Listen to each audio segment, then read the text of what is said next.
Well, Trade Minister Don Farrell has pledged to use calm and considered diplomacy to resolve Australia's trade issues. That's during his speech at the Global Food Forum.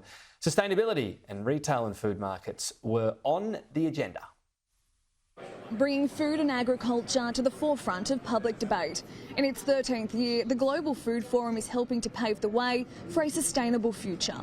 Providing 600,000 jobs across farming and food production, that makes food the biggest and fastest growing part of the economy. Trade Minister Don Farrell leading the voices at this year's forum, pledging to protect Australia's $75 billion food sector. A re-elected, hopefully, Albanese Labor government will help secure Australian food future with the development of a new national food security strategy, Feeding Australia. And Michelle talked about this earlier. Feeding Australia will be a strategy for all Australians. Through this strategy, we'll identify opportunities to improve supply chain resilience with the goal of minimising price volatility and costs at the checkout. Tariffs and trade, something that could impact the sector as it moves towards 2050.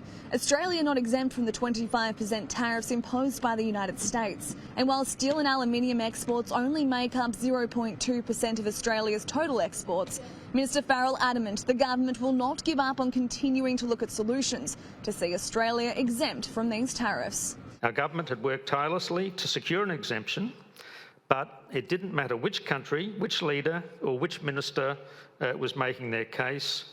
No one, absolutely no one, secured an exemption. We will be unrelenting in making our case to the United States and working tirelessly for Australia. This is essentially true for Australia's agriculture sector, including our beef. There has been criticism of the Prime Minister and Trade Minister that a meeting should have been held in person with US President Donald Trump.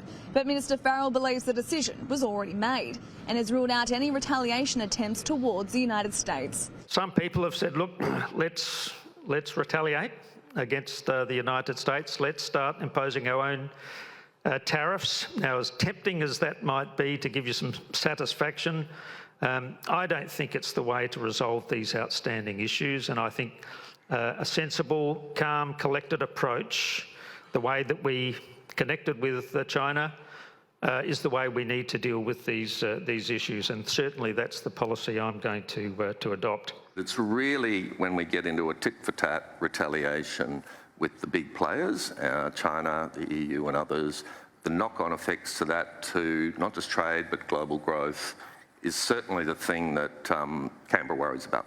But as uncertainty grows from the global market, the Trade Minister is confident in the produce and ability of Australia, continuing to look at solutions to support Australian exporters who are essential to our economy. Our exporters are essential to our economy because they deliver higher paying jobs and better bottom lines.